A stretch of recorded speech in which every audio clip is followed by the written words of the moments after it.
Assalamualaikum warahmatullahi wabarakatuh.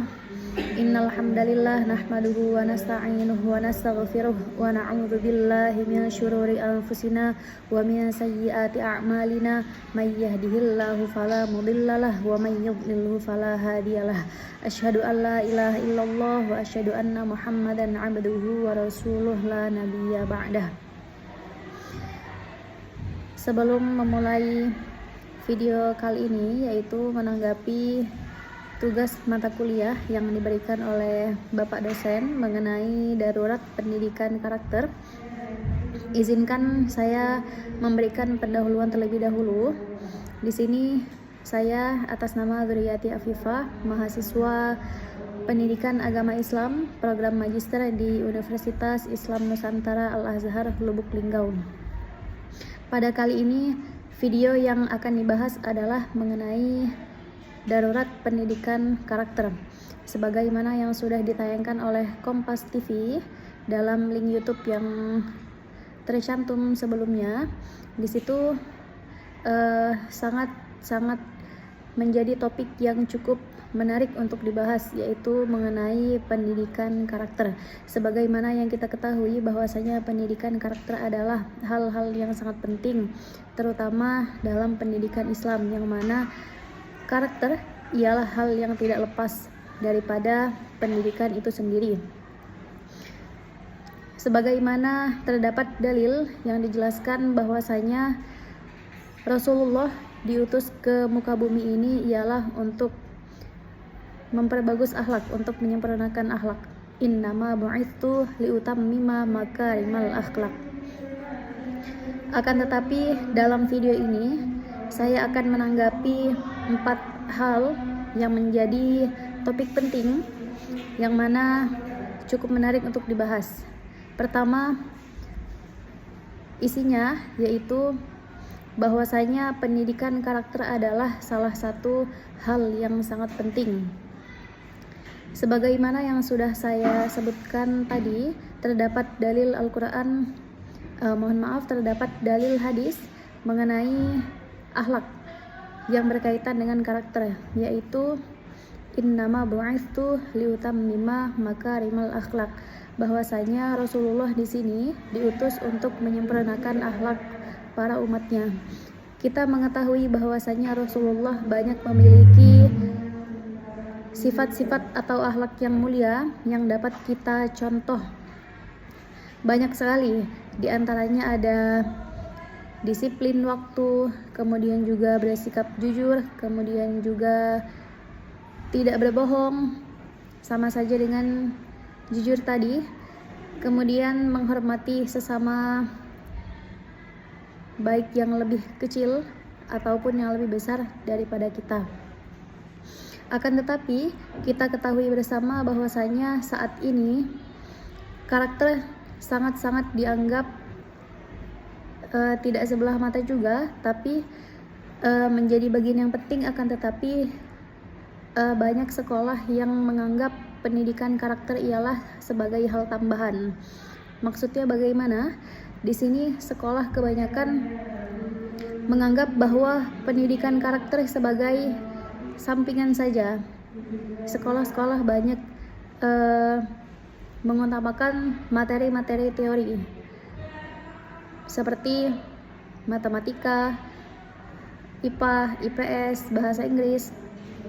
Materi-materi yang mengenai penguatan karakter itu masih dianggap sebagai tambahan. Maka dari itu, kita sebagai generasi penerus bangsa ini diharapkan dapat memandang pendidikan karakter adalah hal yang sangat penting, hal yang sangat menjadi prioritas. Itu yang pertama. Kemudian yang kedua, hal yang cukup menarik di sini bahwasanya peran dan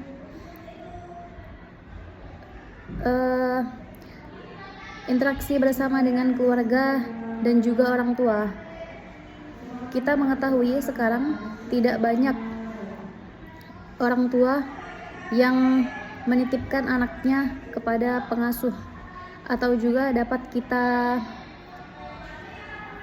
lihat bahwasanya banyak orang tua yang memiliki kesibukan entah dalam pekerjaannya atau dalam waktunya mengenai hal yang berkaitan tidak dengan anak atau dengan hal yang lain. Hal itu cukup menjadi bagian yang penting.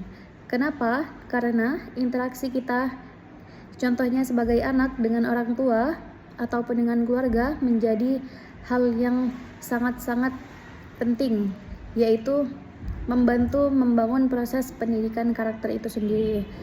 Bagaimana bisa karakter tumbuh jika dengan anak tidak banyak waktunya? Interaksi orang tua dengan anak tidak banyak terdukung. Ia lebih banyak bermain dengan handphone, dengan gadget, dengan tablet, dengan hal-hal yang bersifat benda mati. Dia mempunyai dunia lain. Hal itu akan menjadi hambatan untuk pertumbuhan pendidikan karakter itu sendiri. Kemudian, daripada pendidikan karakter ini, terdapat satu hadis yang berbunyi bahwasanya seorang anak itu diciptakan suci. Artinya, seorang anak itu tergantung kepada orang tuanya, apakah dia akan menjadi seseorang yang baik ataupun malah sebaliknya.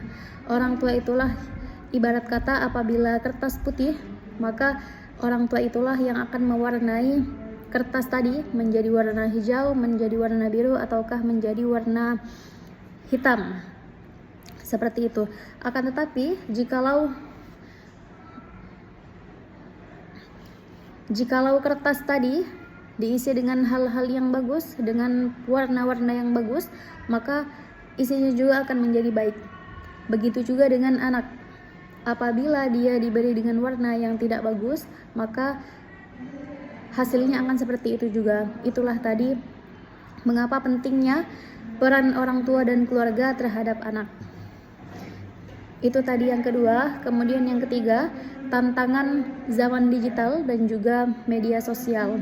Kita sudah sangat banyak melihat sekarang konten-konten berseliweran di media sosial, baik di Facebook, di Instagram, di YouTube, di short-short, entah itu TikTok ataupun sekalipun di media sosial berupa toko online.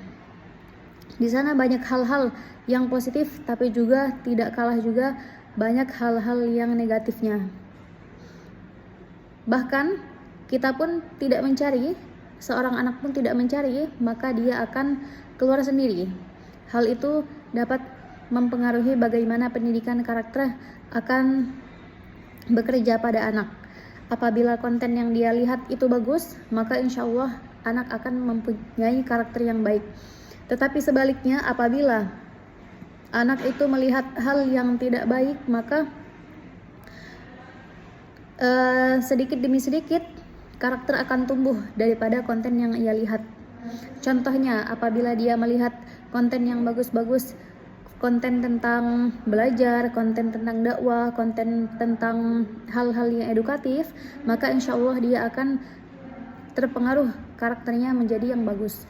Tetapi sebaliknya juga, apabila dia melihat konten-konten yang tidak bermanfaat, yang dilihat hanya game, yang dilihat hanya permainan, yang dilihat hanya sekedar bersenang-senang saja, maka dia tidak akan mendapatkan apa-apa, dan itu akan berimbas pada karakternya ketika berinteraksi dengan sesama, baik sesama umurnya ataupun yang lebih muda daripada ia ataupun juga yang lebih tua daripadanya. Kemudian